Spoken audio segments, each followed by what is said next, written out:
Je prends la peine d'attendre les travaux faits par le cabinet, par les services.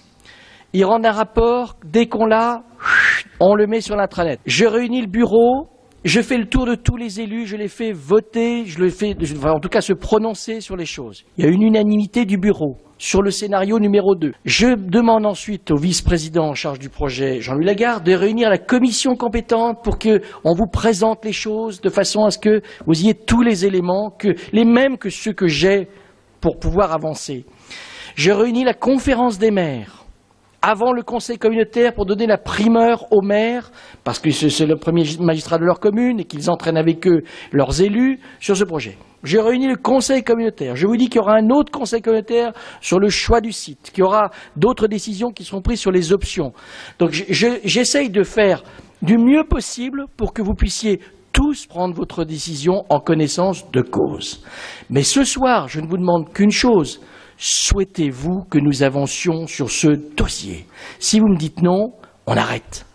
Je le regretterai profondément et pour longtemps, parce que comme l'a dit Jean-Marc Detour, je pense qu'on passera à côté d'un investissement qui est attendu par beaucoup de gens, des scolaires, des familles, des non-Rouennais, des Rouennais, et que ça serait dommage. Bon. C'est vrai que je vous propose un choix entre une piscine classique dont on est sûr qu'on va perdre de l'argent, et une autre avec une réorganisation en accord avec le maire du Coteau et le maire de Roanne, que je connais mieux, sur un plan piscine, et qui nous permet de garantir que nous n'augmenterons pas notre déficit que nous finançons aujourd'hui. Et j'ai encore des gens qui cherchent la petite bête pour me dire « Ah ben, peut-être ben oui, peut-être ben non, vous auriez dû nous donner plus d'éléments ou moins ». Donc moi, je ne sais plus quoi faire. Je ne sais plus quoi faire. Simplement, j'apporte ma sincérité. Et comme je l'ai dit hier à la conférence des maires, le plus exposé dans cette affaire, c'est moi. Parce que si ça rate, le seul qu'on visera à coup de fusil de chasse, c'est moi. Par contre, si ça marche bien, vous serez tous partenaires. Comme tout le monde était très content d'être sur la photo de l'inauguration du Scarabée, alors que les mêmes qui voulaient être sur la photo n'étaient pas tout à fait d'accord pour voter le projet à l'époque. Après, je ne sais plus quoi vous dire, on prend toutes les précautions pour que ça marche bien. Monsieur Ladet. J'ai écouté avec attention l'ensemble des interventions et les quelques réticences exprimées en bureau d'abord, les quelques réticences exprimées peut-être un peu plus nombreuses hier en conférence des maires, et puis ce soir, les réticences nombreuses exprimées par un certain nombre d'élus montrent bien que nous sommes là sur un dossier compliqué qui mérite le débat fort intéressant que nous avons ce soir. Mais par contre, je reprendrai volontiers l'expression que M. Detour a eue sur la vision du territoire pour demain. Ça, c'est un slogan, je crois, très politique, hein, qu'on peut tous partager ici, parce qu'on est tous là, nous, élus, pour essayer d'avoir ensemble une vision du territoire pour demain, et en particulier pour ceux qui nous succéderont. Quelque chose que le Président a quand même très peu évoqué, un tout petit peu tout à l'heure, c'est l'attractivité du territoire.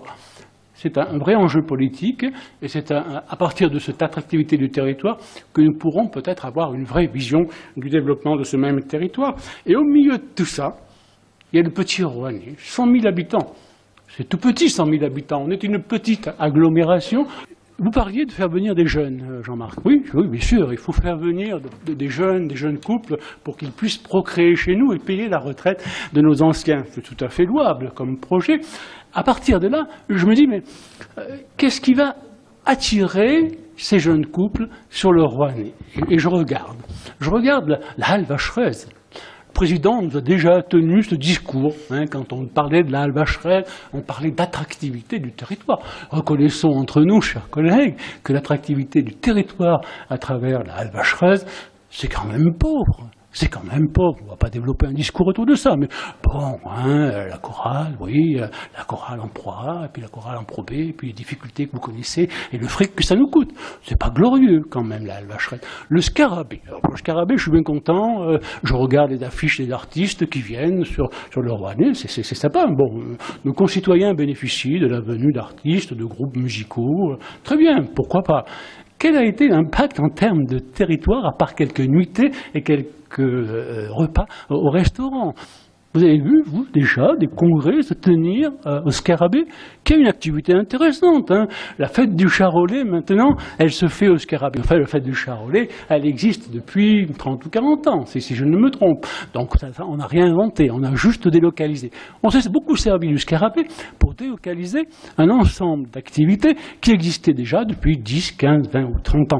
En termes d'attractivité, c'est quand même relativement pauvre. Je regarde encore et je vois un magnifique espace nautique. Ah, c'est chouette ça, c'est chouette. Bon, allez, ça va faire venir plein de monde. Ok, allez, ils vont venir 24 heures, 48 heures, ils vont peut-être dormir à l'hôtel ou ils iront en gîte rural. Et puis tant mieux, hein, c'est bien. Un tourisme qui nous correspond, un tourisme de court terme qu'il ne faut pas négliger. Je ne néglige pas le tourisme de court terme. Enfin bon, ça ne va pas assurer quand même une attractivité extraordinaire du territoire.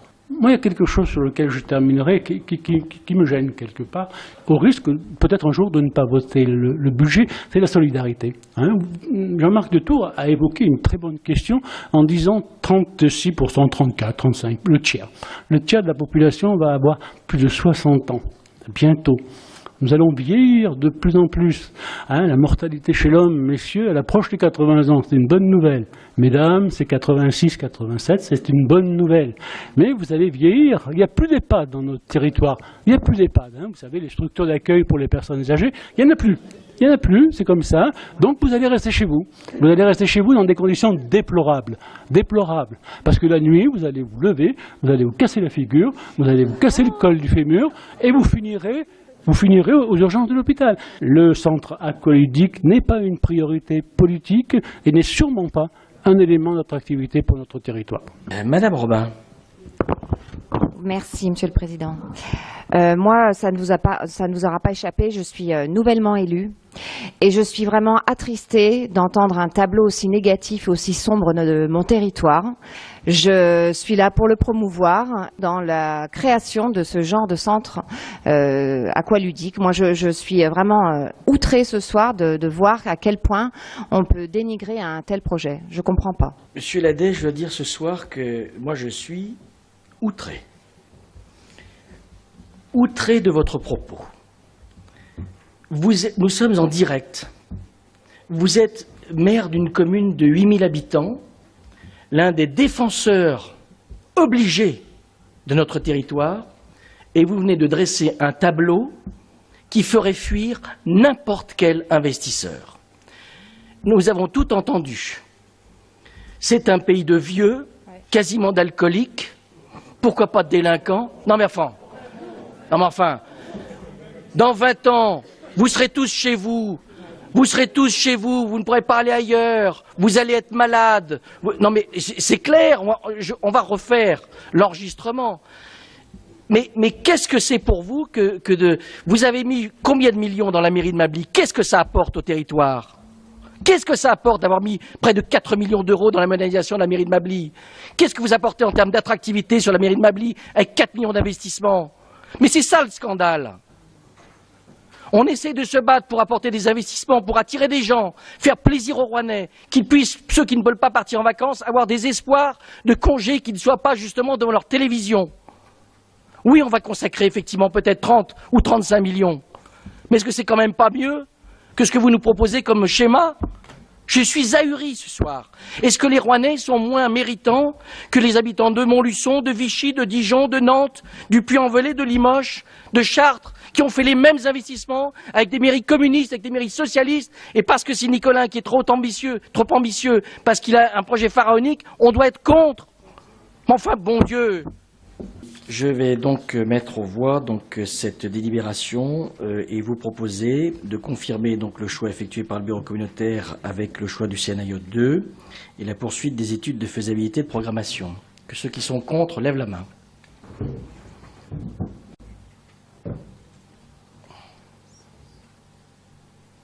Merci. Les abstentions?